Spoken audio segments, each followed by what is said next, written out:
Oi, eu sou Giana Matiasi, sou jornalista e com 15 anos de profissão eu decidi fazer uma transição de carreira. Me tornei empresária com um único objetivo, o meu bem-estar.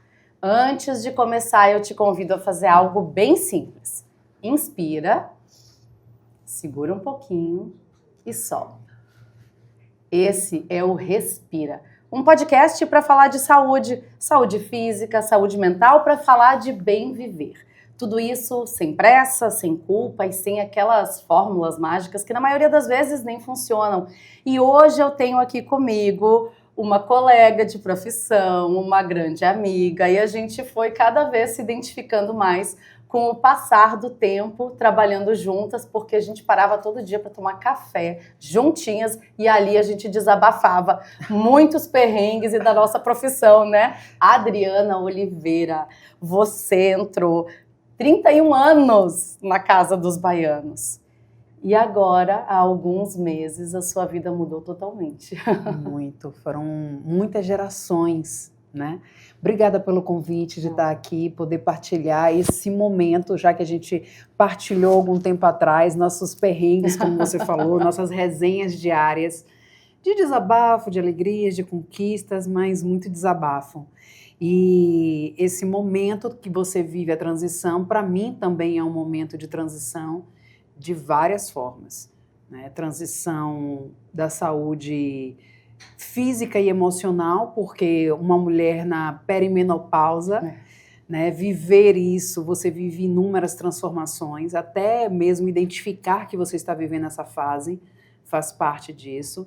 E transição no campo profissional, porque eu vejo que eu encerrei um ciclo, que para mim foi um fechamento, e que eu olho minha trajetória com orgulho, bacana, mas também foi de muitas dificuldades. Hoje eu entendo, quando eu olho para a minha carreira em alguns momentos, que, por exemplo, das vezes em que eu saí para a maternidade, que eu voltei para o trabalho, eu não voltei para a carreira. Então, é um olhar que às vezes a gente só consegue depois que o tempo passa. Naquela fase, eu não iria ter essa percepção e eu não te diria isso. Para mim, eu estava voltando para a carreira.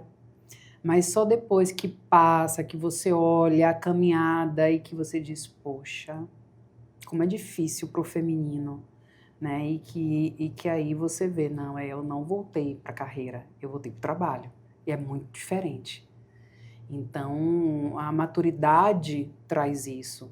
Esse olhar de você ver o que passou, avaliar, ok, tá tudo bem, faz parte do que você construiu até aqui, que você chegou. E agora, para mim, é muito, eu quero viver. Eu me sinto com maturidade, com liberdade, com coragem para viver coisas que antes eu acho que eu não estava pronta. Então, eu acho que é muito essa fase. As duas coisas, né? Porque você traz isso da maternidade. Quando você voltou para o trabalho e não para a carreira, você também não tinha nem muito o que escolher. Você tinha filho para criar, né? Por que isso? Porque faz parte de um combo. Porque quando eu digo, por que eu não voltei para a carreira e voltei para o trabalho? Porque eu não tinha rede de apoio. É um dos elementos. Porque eu não recebia o estímulo no trabalho e a condição para que permitisse que eu, né, buscasse essa ascensão na carreira que eu almejava, que eu queria, mas que não era possível dentro daquele cenário, desse combo que eu tinha. Então, eu tive, por vezes, que fazer, que a mulher tem que fazer, escolhas duras e difíceis, de levar minha filha escondido para o trabalho, porque eu não tinha com quem deixar. E deixar ela deitada no banco de trás, para poder, pelo menos metade da manhã, eu conseguir trabalhar até que chegasse alguém em casa e pudesse ficar. São coisas que te angustiam ali. Como está ainda em outros momentos de desastre aqui em Salvador, de você estar numa tragédia com 5 mortos num deslizamento. Eu era a primeira equipe que chegou, eu sabia que até que se eu comunicasse a chefia não teria tempo hábil para outra equipe se deslocar para aquele local, e eu recebo a ligação da escola dizendo que minha filha estava com febre de 39. Meu Deus. E aí, escola não medica. E eu ter que ficar, pelo amor de Deus, para a coordenadora, de pedir para falar com a coordenação, falar com a coordenadora, acredite em mim, pode dar tal medicamento, sabe? Eu não tenho como sair daqui e tal. E independente dessa minha negociação pessoal que acontecia ali, nesse burburinho pessoal, eu estava ali cobrindo uma tragédia, tendo que fazer os vivos, tendo que fazer a matéria. Então, assim, né, o público não tinha a menor ideia do que se passava. E o que eu vejo como consequência disso a longo prazo, das coisas que vão acontecendo, é o adoecimento. É o adoecimento que ele naturalmente acontece, não são simples escolhas, né? E aquilo não acontece uma única vez. Na morte de ACM, eu estava com meus dois, um com 2, outro com 5 anos, e os dois na clínica infantil, sendo medicados. Como é que você diz que você não vai trabalhar? Vai. E aí você entra um outro detalhe. Não é só você estar impossibilitado de trabalhar pelo seu lado mãe, mas tem um lado profissional que você quer participar daquele momento que é histórico. Que você, enquanto profissional, você quer fazer parte daquilo. Então você tem ali um embate. Confronto dentro de você, a mãe e a jornalista, né? A mãe e a profissional. Pois é. E aí, como você equilibrar isso? Claro que alguma coisa ali... O custo é caro, né? O custo é caro. E o custo emocional é muito caro. Muito. Quando é que você... Assim, quando que você entendeu que estava custando caro demais? E como é que foi perceber isso? Porque é como você falou, o dilema mãe e profissional. Mas você estava no lugar onde você sempre sonhou estar, ou talvez, com o tempo, você sonhou estar ali. E aí, de repente, você olha e diz, não, mas isso aqui que eu almejei não tá me saindo muito caro. E agora? Eu demorei para... Porque assim, eu venho de uma outra geração, talvez a gente esteja uma geração próxima, mas na minha geração, a gente tinha aquilo que era colocado. Se você estiver no emprego e você, por mais tempo que você fique ali, você aposentar ali, isso que é o... Bacana, palmas para você. E a ideia também de que o feminino dá conta de tudo. Aquela história da mulher guerreira. Aquela coisa linda, super mulher. Chega a dar um ranço de ouvir isso, porque não é mulher guerreira, é mulher sobrecarregada. Ela não tem outra opção. Pois é, e aí crescendo dessa forma, e nesse contexto do que se coloca pra gente, pro feminino, então eu achava que eu tinha que dar conta. Tudo aquilo que vinha pra mim, e com os filhos, com a maternidade, com a profissão, não. É isso aí, é o que você tem que dar conta, tal, né? Então, eu ia achando que tentando normalizar aquilo.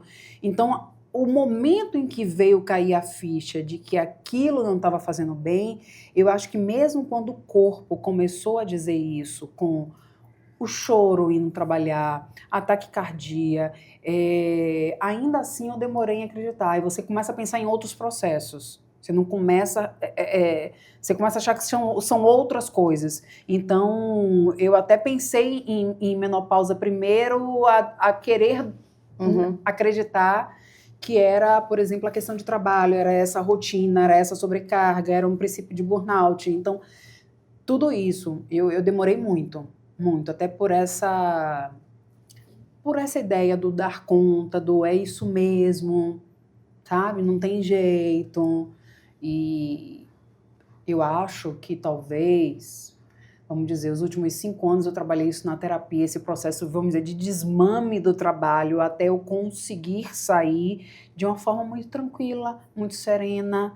Meu choro foi de alegria. Sim. Primeira coisa que eu fiz ao sair foi obrigada Santa Bárbara, sabe? Foi de alegria, de vibração, era tudo que eu mais queria. Mas para chegar a isso, eu acho que teve o desmame. E isso levou um tempo, um processo. Se nos últimos 5 anos eu vivi isso em terapia, bote que há pelo menos 10. Eu acho que, de fato, eu bati o martelo. Não, tá bom. Tem coisa errada aqui. Tem coisa errada, muito errada. E isso me ajudou a buscar ajuda na terapia. Tipo, eu não tô bem, isso não tá me fazendo feliz. E por que eu permaneço nisso? Por que eu permaneço nessa caminhada? Por que eu permaneço dessa forma? Então, foi uma longa estrada. E para quem está nos assistindo, né, que muita gente não imagina como é a nossa rotina na rua. E a gente tem alguns agravantes, né? Por exemplo, um deles, a gente trabalhava de madrugada. Então a gente passei acordava uns 15 anos trabalhando, pegando 4h30 da manhã. Tendo que acordar 3h30, 4 da manhã, todos os dias. Tá chovendo, não e tá chovendo. E aí entra outra coisa do feminino. Você me pergunta, mas você nunca teve chance de trocar de horário? Tive. Então por que você não trocou? Porque na minha época lá atrás era o único horário que ninguém queria trabalhar. Então era o único horário que você tinha fixo. Ficava estável uma rotina. Uma rotina. E eu precisava ter rotina com meus filhos. Por causa dos filhos. Porque eu já não tive. Outro dia que eu parei assim para pensar assim, né, até nesse período depois que eu saí da TV, eu fiz, meu Deus, agora que eu tô tendo a oportunidade de ter refeição com meus filhos. Eu nunca tive refeição com eles de café da manhã, de almoço. E eu tentava, para eu conseguir tentar ter a rotina do jantar, de fazer uma única refeição com eles, eu precisava ter um horário fixo. Tanto que essa foi a minha escolha de Andréia. Porque a gente tem filhos em idades próximas. Então era a única forma que a gente tinha de conseguir ter uma rotina que um dia não ficasse 7, o outro 9, outro dia você tá 1 da tarde, tal, esse tipo de coisa. Porque isso também varia muito. É só esse da madrugada que ele é fixo, né? Do jeito que a gente trabalhava. Isso, e antigamente ninguém queria esse horário. Então era a única forma da gente tentar manter uma rotina. Por conta disso. E pela falta de rede de apoio também. Então isso fez com que eu trabalhasse 15 anos dos meus 31 nesse horário. Então isso você mexe com o sono, com a alimentação, com o intestino, com tudo. Com a vida familiar, com tudo. Com tudo. E é isso. É uma rotina que ela não é de segunda a sexta. De segunda a sexta, esse horário 4 da manhã, mas a gente também trabalhava aos sábados, também trabalhava aos domingos. Feriado. Também trabalhava todos os feriados. Natal e Réveillon sempre foi, trabalham Natal, trabalham Réveillon. Mas, ou seja, a gente sempre teve que trabalhar em todos aqueles momentos que as pessoas estão em família, ou seja, que os pais ali têm a oportunidade de curtir com os filhos. De estar junto. A gente sempre estava trabalhando. E o que eu digo também que o nosso trabalho é um trabalho que ele mostra também muitas coisas boas, mas 90%, ou sei lá, vou exagerar, mas 80% a gente está mostrando coisas ruins. Então, você trouxe aí, acentuou, né? Muita violência, mas, por exemplo, você falou, a sua filha com 39 graus de febre, você ali vivendo uma tragédia, que era um deslizamento de terra, onde 5 pessoas tinham morrido. Então, você ali está lidando com a dor de ter que deixar a sua filhinha amada com febre de 39 graus na escola, e ao mesmo tempo você estava lidando ali com a dor de 5 famílias que perderam seus entes queridos, que perderam suas casas e que estão ali no meio daquela tragédia da chuva. Então, imagina tudo isso em cima de uma mulher. E isso foram quantas vezes, né? 31 anos. Tantas vezes. E você, durante muito tempo, naquele piloto automático. Eu vou, eu faço, eu aguento, eu sou guerreira, eu sou forte, eu boto pra quebrar, eu sou mãezona, ser assim, né? Eu dou conta de tudo. Aí ficou pelo menos 10 anos ali que bateu, estalou e disse, não tá certo. Só que aí 10 anos não são 10 dias. 10 anos também é um período muito grande. Muito longo.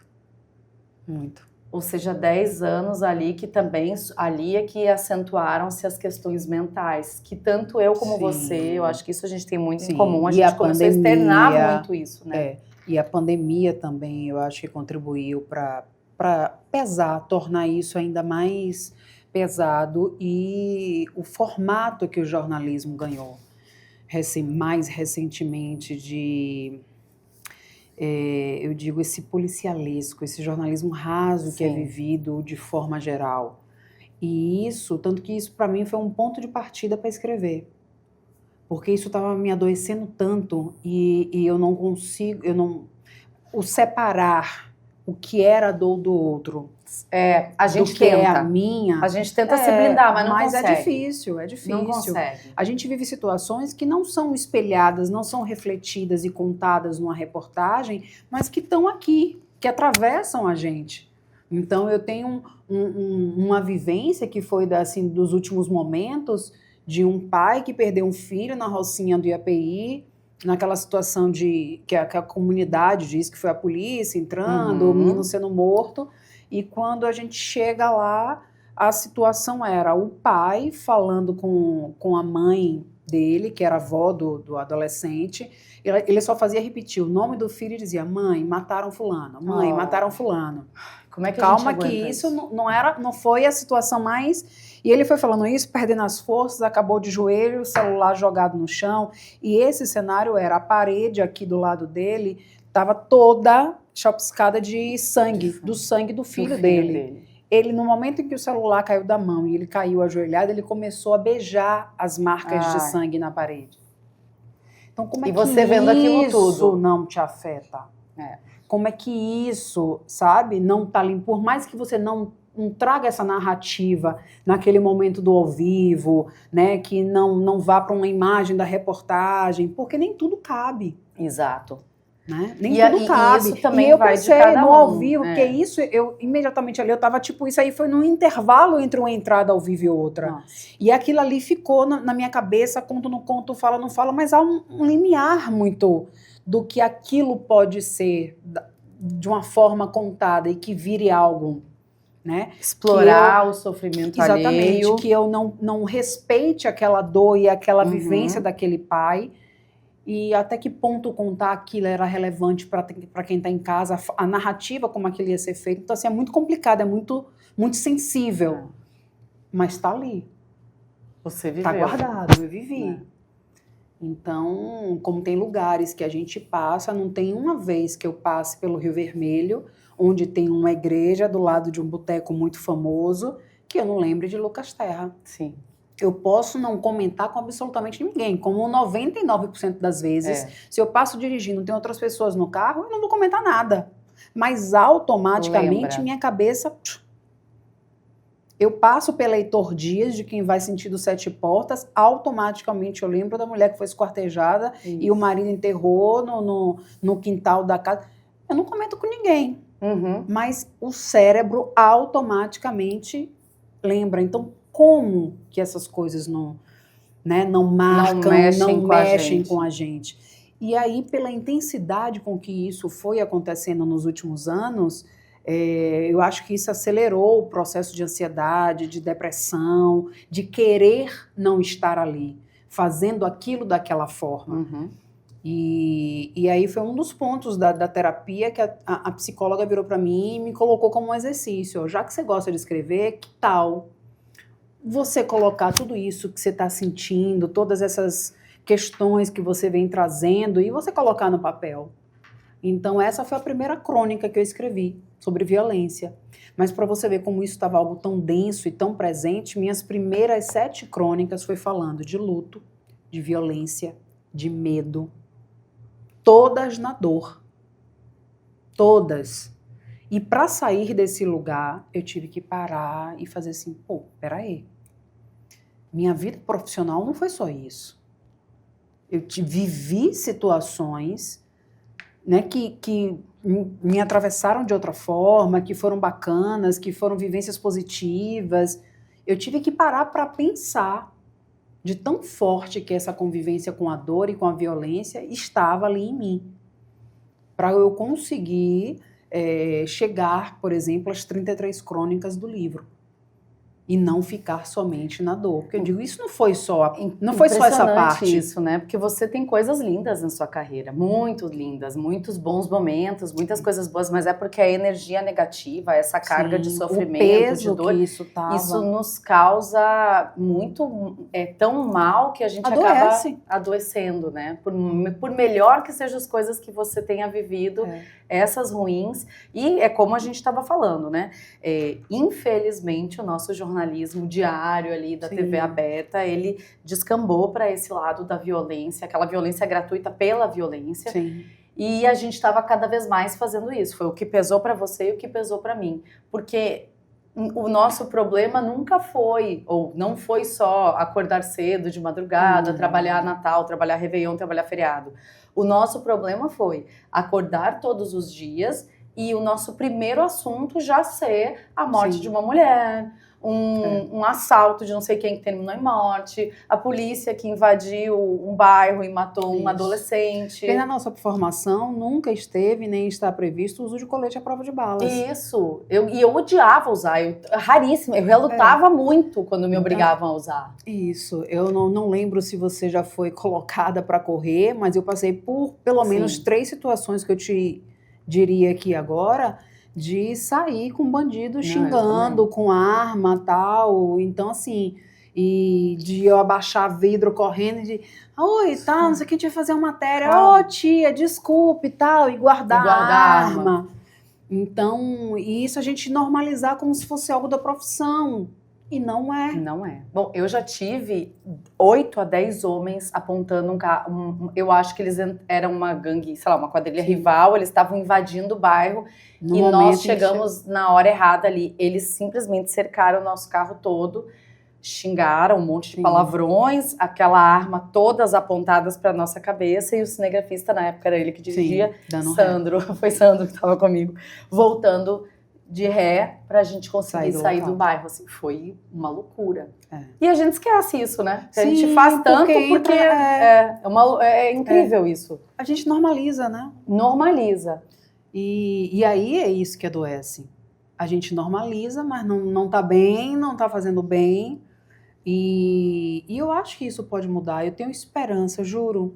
Eu espero. Porque se eu acho que no dia que eu perder a esperança de que essa forma de trazer notícia, de informar. Se eu parar de acreditar que pode mudar, que pode ser melhor, poxa, eu acho que é não acreditar num ser humano. Exato. Porque o jornalismo é feito por gente, ou deveria. A gente está contando assim, a história da gente ali, né? E foram as coisas, eu digo assim, quando eu falo no meu livro, que eu digo assim, eu falo sobre Salvador, eu falo sobre a cidade, porque eu vivi nessa cidade, eu conheço ela. Cada cantinho a gente conhece muito. Eu brinco que eu acho que eu conheço do que muitos motoristas de aplicativo, rodoviários. A gente conhece muito. E eu digo assim, poxa, mas eu acho que eu conto a história a partir da narrativa das pessoas. É essa cidade pelo ponto de vista das pessoas. Pelo meu ponto de vista de ter vivido nessa cidade momentos bons, momentos não tão legais, né, e de muito aprendizado. E eu acredito, eu espero muito. Eu acho que é um momento que o jornalismo vive tentando ocupar um espaço que a internet se apropriou, chegou com muita velocidade, e o jornalismo demorou para entender que ele precisava mudar. Sim. Ele demorou muito para entender que ele precisava mudar a linguagem, o jeito, a forma de fazer, né? E essa tentativa hoje de, a qualquer custo, né, tentar se aproximar do streaming, desse outro fazer, ainda está nessa busca. E aí, nessa busca, tem muitos erros sendo cometidos, muitos equívocos, Essa busca desenfreada pela audiência, né? Então, vale tudo pela audiência? Tipo, você vai explorar o sofrimento alheio, vai explorar aquela situação ali da morte pela morte para tentar ganhar uns pontos na audiência ali do concorrente? Isso. E precisa se reeducar em muitas coisas, em linguagem, na forma de fazer, na forma de narrar um feminicídio, de contar uma história. Ter esse cuidado, porque isso, colocar no chat GPT não vai sair. Esse cuidado é do humano, né? Na narrativa, na forma como a gente vai contar, não revitimizar aquela mulher quando você vai contar uma história.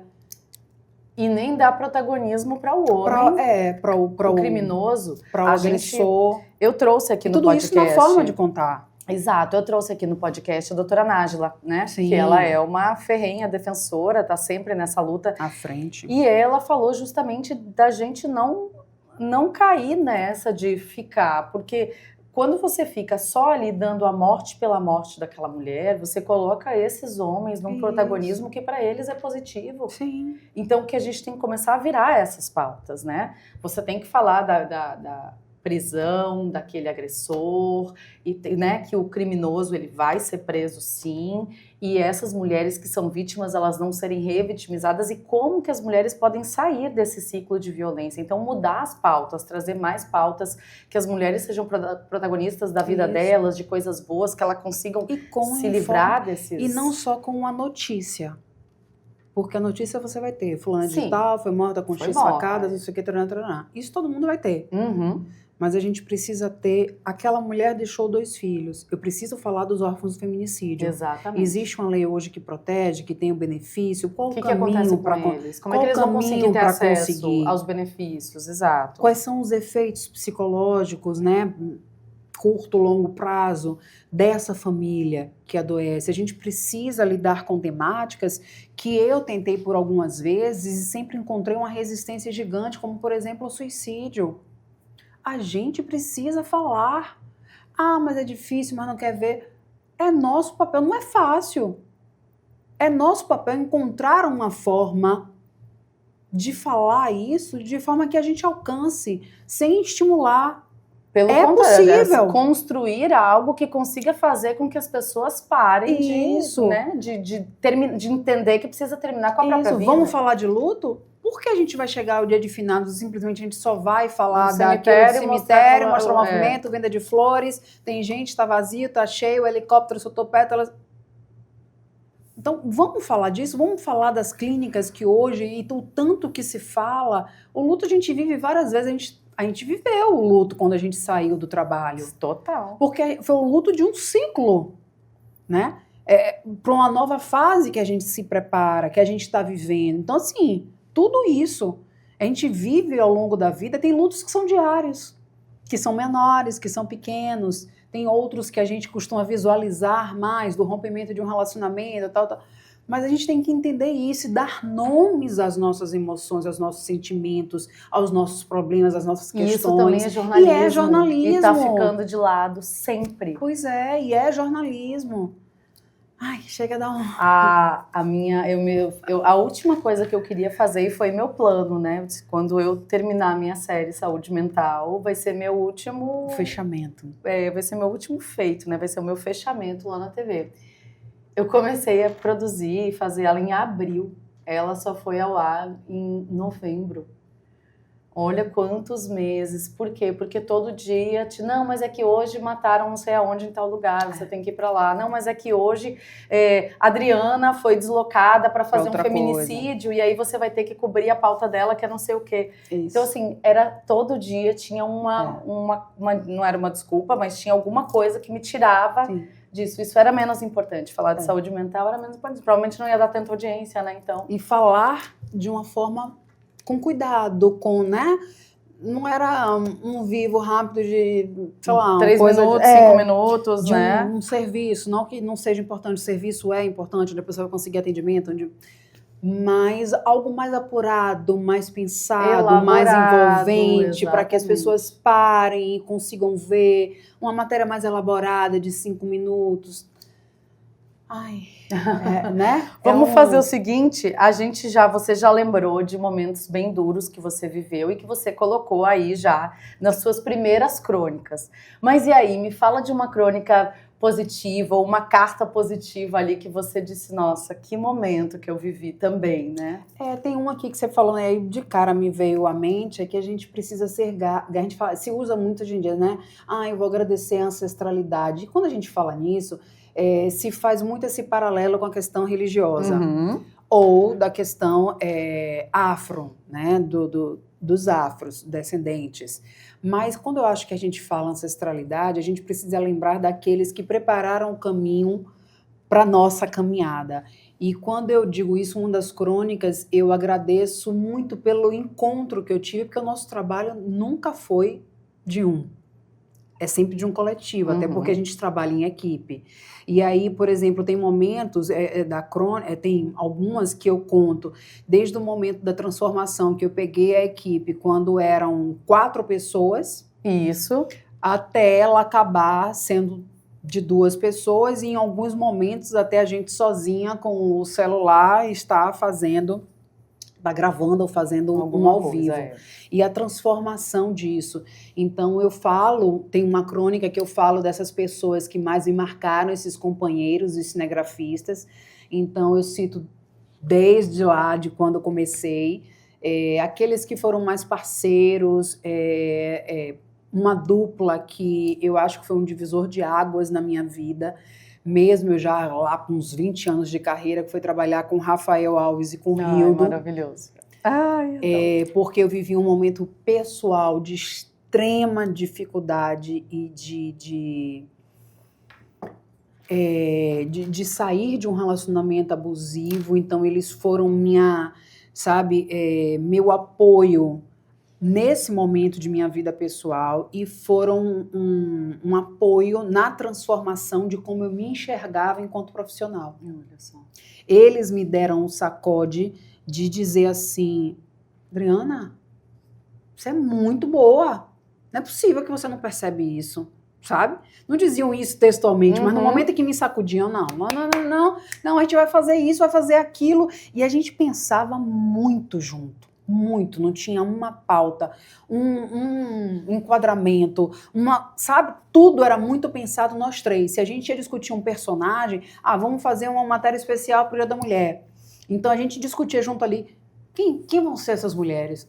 Eu pensei em ter uma pessoa tal. Que tal pessoa, tal fulana?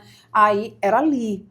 Pode ser, não pode ser. Então assim, muito levado em consideração, a gente sabe que isso não é comum. Não. Esse envolvimento dessa forma e era tudo. Um se envolvendo no trabalho do outro. Adriana, você gravou a passagem aí muito. Não, acorda, vamos lá, vamos de novo, não. Lê aí pra ver se eu entendi. Vá, lê aí, né? Então, assim, e depois ver o resultado daquele trabalho, desse esforço nosso, e dizer assim, porra, fui eu que fiz. Sabe, gente, eu consigo fazer algo dessa forma, bacana desse jeito. Então, eles me deram esse start. E aí, quando eu olho para trás, eu digo, foi a partir deles que eu consegui olhar no espelho e virar para mim e dizer, eu sou uma boa profissional. E alguém me dizer assim, parabéns, bacana, muito legal aquela sua matéria. E eu não ficar com vergonha de agradecer.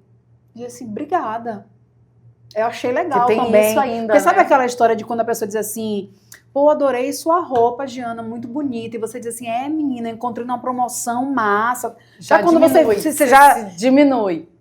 Eu era vezeira em fazer isso, profissionalmente falando. Né? Não, mas podia ficar melhor daquele jeito. Mas se eu tivesse feito de tal coisa... Claro que sempre quando a gente vai olhar de novo, você diz, né? Na próxima, eu posso fazer tal coisa. Você tem ideia para outras coisas. Mas a partir daquele momento da construção com eles, para mim foi um divisor de águas. De passar a me colocar mais diante das chefias, de dizer, não, eu quero isso dessa forma, sabe? Confie que vai sair. Exatamente. Confie, me dê esse tempo, pode deixar que eu produzo e vai te dar resultado. Você vai ver que você vai gostar. Exatamente. Deixa para mim. Então, você vê que tudo isso, como é construção, Então, assim, uma das crônicas... eu falo disso. Dessa parceria. Isso é outra coisa que as pessoas não têm ideia de como a gente fica. A gente forma uma amizade muito forte mesmo com o nosso cinegrafista, principalmente, porque são muito tempo, né? São muitos dias, é muito tempo que a gente passa com eles. Então é aquele dia que você acordou com o ovo virado, acordou com um problema, mas você tem que sentar dentro do carro e que a gente se fala no olhar. Mas é com todo mundo assim? Não, óbvio que não é. Que vai ter aquela pessoa que você tem mais afinidade, que você olha, não viu, você tá aqui falando, né? Num olhar da pessoa já sabe o que você tá querendo mostrar, o que você vai falar. Né? É uma parceria muito grande, muito forte, né? Eles são muito importantes na nossa vida, muito parceiros e vão além, né? Então, acaba que viram amizades que vão além do trabalho, né? E aí você, então, fez esse livro, Dri, e aí você... É aquela coisa, você tem mais de 30 anos de carreira, as pessoas conhecem você pelo seu tamanho e tudo. Você tem 2 filhos lindos e uma netinha, que agora você está vivendo ela mais que tudo. E aí, você tem mais um filho agora, que é o seu livro. Quando você viu ele pronto ali, né? Qual é o sentimento? É essa sensação de, eu posso.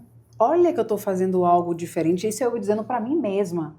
Porque uma das questões que eu passei os últimos 5 anos e trabalhando em terapia, porque era algo que me perguntava, eu passei 31 anos fazendo a mesma coisa. Uhum.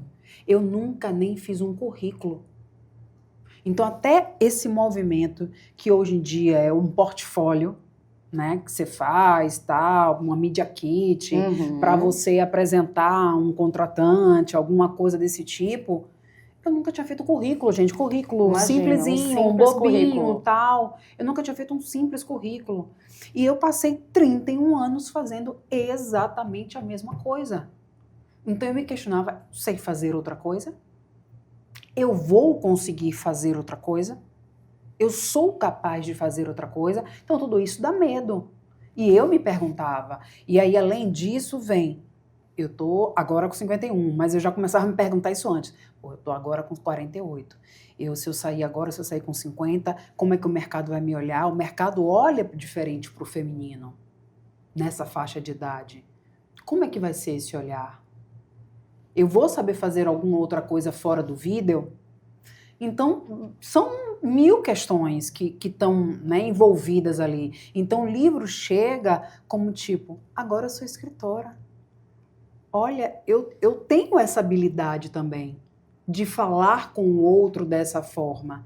Então, acho que é uma descoberta, sabe? Eu sempre gostei de escrever, eu fui daquelas de ter diário, desde que eu me entendo por gente, de ter agendas que terminavam um ano gigantes, de tudo ali estar anotado, de ter meus códigozinhos, de guardar tudo que é papelzinho, sabe? Aquelas...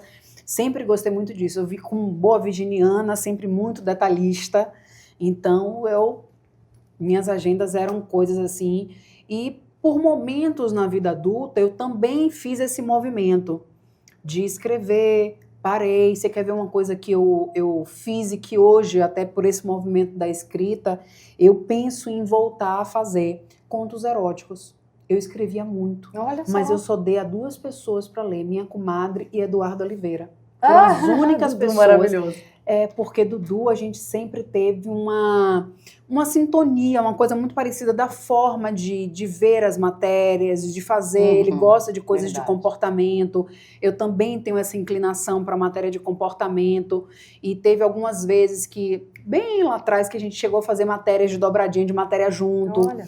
E aí a gente tinha isso, de tipo, eu escrevia o conto e eu fiz assim, vou jogar para você agora. Eu fiz... E agora eu quero você fazer como se fosse um repente que você faz e o outro vai. Então eu cheguei a dividir assim com ele algumas vezes, mas por medo de como isso iria ser recebido, das pessoas acharem que aquilo era autobiográfico. A leitura de que o feminino pode escrever, falar, ter uma, exatamente. Né, uma linguagem falada de sexo ali, de conto erótico. E aí eu acabei não me permitindo. Parei de escrever, deixei isso lá guardadinho e tal. Aí hoje é um movimento que eu penso, porque eu já tenho um outro olhar, eu já não me preocupo que se achem que ou não, que se vai ser autobiográfico ou não, pouco me importa. Penso em escrever sobre infância, livros infantis, mais de temáticas mais, eu digo assim, mais duras, porque até o adulto tem dificuldade, como o luto, por exemplo. Sim. Outro dia minha neta estava me perguntando, vovó, no caixão a pessoa bota roupa, por que bota? Tem que estar vestido, mas ninguém vai ver. E começou a fazer um monte de pergunta assim. E aí eu respondendo, mas ao mesmo tempo eu me questionava, é isso que eu tenho que responder? E por que ela está me perguntando, sabe? Então, eu gostaria de falar muito da questão do assédio sexual na infância. Eu tenho uma tatuagem que fala disso. Bem me quero. Que tem a ver com a campanha. E é uma abordagem que eu gostaria, porque eu acho que são temáticas difíceis de se falar com uma criança de 3, 4, 5, 6 anos. Os pais ainda têm dificuldade. Eu hoje, como avó, eu volto a ler sobre isso, porque é outro momento, é outra época. Como eu falei lá atrás com meus filhos, hoje é completamente diferente. Completamente. Então, se fala de outra forma. Eu penso em fazer dessa forma. Talvez não com uma coisa lúdica, mas com temáticas mais fortes. Sim. educativo mesmo e com temáticas que pouca gente fala sobre, né? eu Até para penso. ajudar. Eu acho que você, como você teve 2 filhos, eles agora são adultos, e você naquela época que eles eram crianças, você estava muito mergulhada no universo do trabalho, né? Como você falou. Agora com Eva, do sobreviver e sustentar 2 filhos, né? Mas agora com Eva, você tem a oportunidade de reviver essa infância toda. Com outro olhar, e com uma calma. nova história, né? A gente se percebe, são coisas miudinhas que você faz assim, gente, eu vou dar um exemplo. Outro dia ela pediu, no meu apartamento tem uma varanda, e ela fez assim, ela vai brincar com água, como criança. Eu falei, vó, quero dar banho nas bonecas. Você bota balde, a bacia aqui com água, tal, não sei o quê. Eu fiz, tá, tudo bem. Enchi o balde, a bacia, botei na varanda, botei um pano de chão ali, se ela quisesse pisar, para não molhar.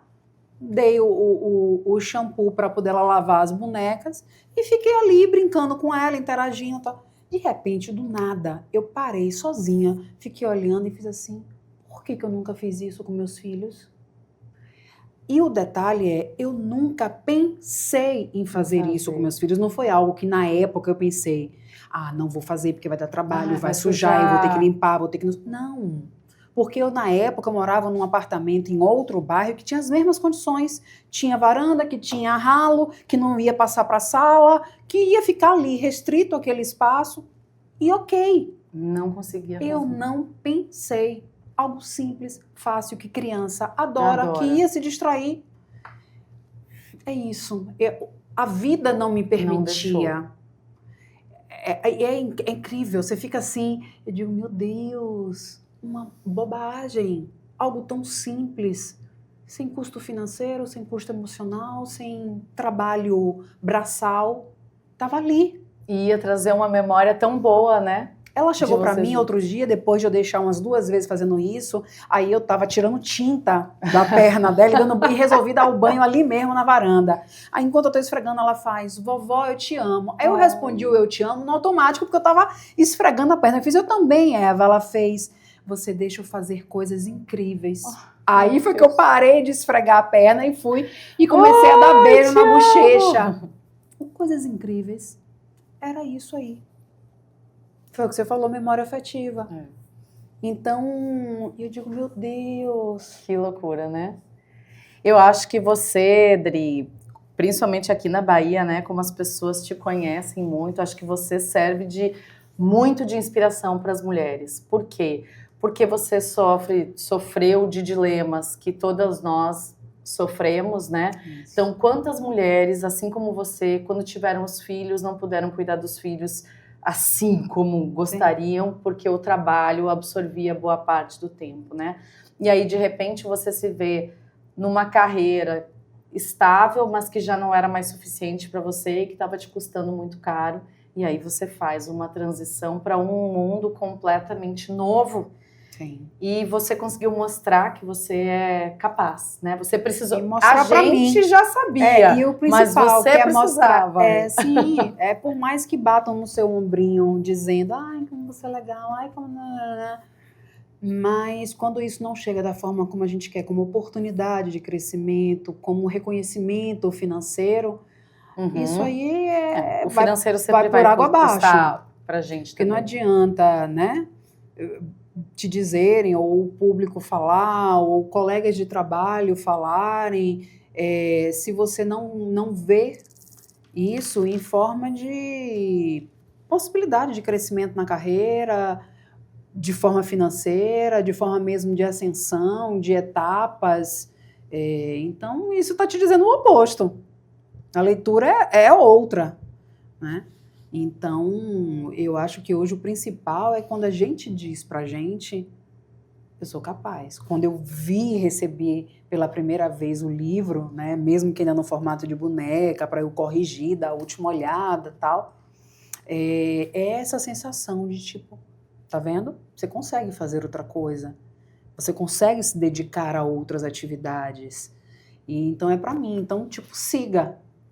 Eu acho que exatamente, é essa força do se jogue, é por aí mesmo. Então, se você, agora pra gente encerrar, se você tivesse que escrever uma carta para uma mulher de 40 e poucos anos, 50 e poucos, ali 60, que não teve essa coragem de repente, ou ainda não conseguiu se desvencilhar daquele trabalho que está sugando ela, ou daquela vida, seja lá o que for, que está ali custando caro para ela, mas ela ainda não teve essa coragem ou essa determinação. O que ela precisa fazer? O que você escreveria para essa mulher? Eu daria primeiro o título, que eu sempre adoro o título. Eu daria o título à carta assim, Carta para o Alto Amor. Eu acho que tudo começa quando a gente se fortalece. E o alto amor é o autocuidado. Que vai desde o cuidado do você se cuidar, vou fazer uma unha, vou não se largar. Tem isso da parte estética, que é a primeira coisa que a gente pensa, mas eu falo esse autocuidado. Se tiver chance, sobretudo, fazer terapia, porque isso vai te ajudar a fazer esse autocuidado, né? Isso fortalece. E quando a gente está fortalecido, você encontra coragem, você encontra energia para dar passos e entender que esse caminho não vai estar pronto. Porque às vezes a gente fica esperando o momento, quando chegar tal coisa, quando acontecer tal coisa. Não, é lembrar que esse é construído, é no processo. A gente não tem que esperar chegar, dar certo, porque isso não acontece em nenhuma etapa da vida da gente. Então, o autocuidado, se fortalecer, né, o auto-amor, porque uma vez a gente estando forte, a gente consegue ir freando esse outro, seja o chefe, o colega, o marido, o filho, e vai dando os limites que são necessários para que a gente fique bem. E isso ajuda também para que a gente se reconheça. Eu sou boa profissional, eu fui a melhor mãe que eu podia ser. Hoje, quando eu vejo, assim, às vezes uma mãe, tem gente que condena, porque fulano manda para a merenda do filho suco de caixinha, e não é o mais saudável. Mas eu digo assim, gente, na moral, eu não condeno não, e ninguém sabe como é a rotina daquela pessoa, sabe? Eu mandava suco de caixinha mesmo, porque eu acordava 3h30 da manhã para botar pasta na escova de dente, para deixar, sabe, pronto. Tudo prontinho. E meus filhos, com 6 e 9 anos de idade, se arrumavam sozinhos para a escola, sabe? Então, 6 horas da manhã eu já estava no trabalho, no ao vivo, entrou entrada e outra, ligando para poder ver se eles tinham ido sozinhos para a escola. Então, assim, é o que melhor que você pode fazer naquele momento. E ter essa tranquilidade, não essa culpa, isso, né? E não essa culpa, não carregar culpas. Eu não dei limite lá atrás quando deveria. Então dê agora. Agora é uma outra coisa. Você percebeu isso agora. Você percebeu isso agora. Então é o agora, é daqui pra frente, sabe? É tentar ao máximo. Vamos resolver passado, ok, tinha aquela magoazinha, isso, aquilo, mas gente, é daqui pra frente. Deixa o que ficou pra trás. Eu acho que é isso. Você falou uma frase também muito forte, que eu me lembro que você falou assim, continuar seria me violentar. Acho que foi isso que você colocou, né? Sim. Então é ter isso em mente, né? Será que eu mesma não tô me violentando nesse caminho? Você quer ver uma coisa que um outro de uma nutricionista virou pra mim e fez assim, eu falando, poxa, eu não gosto de cozinhar, eu sou tão preguiçosa, eu queria ter uma alimentação mais saudável, e meu problema não é nem com paladar, eu gosto de comer fruta, eu gosto de comer verdura, se você disser assim, você vai comer coisa integral, eu como coisa integral, meu problema é a preguiça. Se eu tiver, às vezes, um pão e eu precisar fazer um cuscuz, um beiju, um omelete, eu tô falando só coisas simples. Eu tomo o pão pela preguiça de não querer fazer um omelete. Eu tô no mesmo bar. Que é uma coisa simplérrima. Aí eu falando com ela, poxa, eu queria tanto. A única coisa que ela falou pra mim fez assim, você faz pra alguém? Eu disse, olha, hoje em dia eu só faço pra minha neta, porque é criança. Meus filhos se viram. Já cresceram. Se viram. Porque até, vamos dizer, uns 3, 4 anos atrás eu sentia culpa. Eu achava que eu tinha que ainda fazer para eles. Passou. Mas hoje ele disse assim, não, hoje em dia eu só faço para minha neta. Ela fez. E por que você não faz para você então? Você faz para sua neta porque você ama a sua neta. Eu não tive resposta. Porque tipo assim, então eu não me amo? Exato. Por que eu não posso fazer esse gesto de amor comigo? Então às vezes a gente precisa se fazer essas perguntas. Eu mereço, né? Aí, a partir disso, eu marquei uma nutricionista, eu fui para nutricionista, eu disse, não, eu preciso mudar. Depois disso, eu fui, comprei um monte de folha, sabe? Me dediquei ali, vou secar, vou lavar, vou não sei o quê, separei nas vasilhinhas para poder não ter desculpa e pelo menos ali já tá meio caminho andado, tentando ajudar a minha preguiça e sair daquilo ali.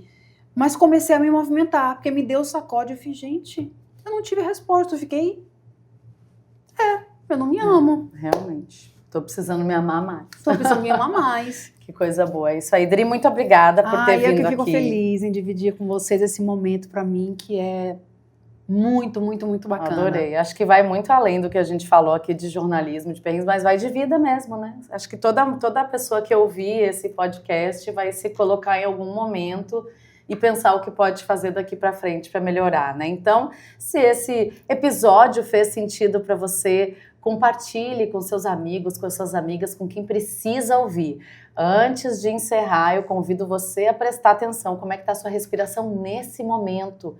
Dá uma respirada, vai dar uma voltinha, vai dar uma olhadinha na janela, respirar um pouco. Cuide de você um pouquinho, pelo menos, cada dia, e até o nosso próximo episódio.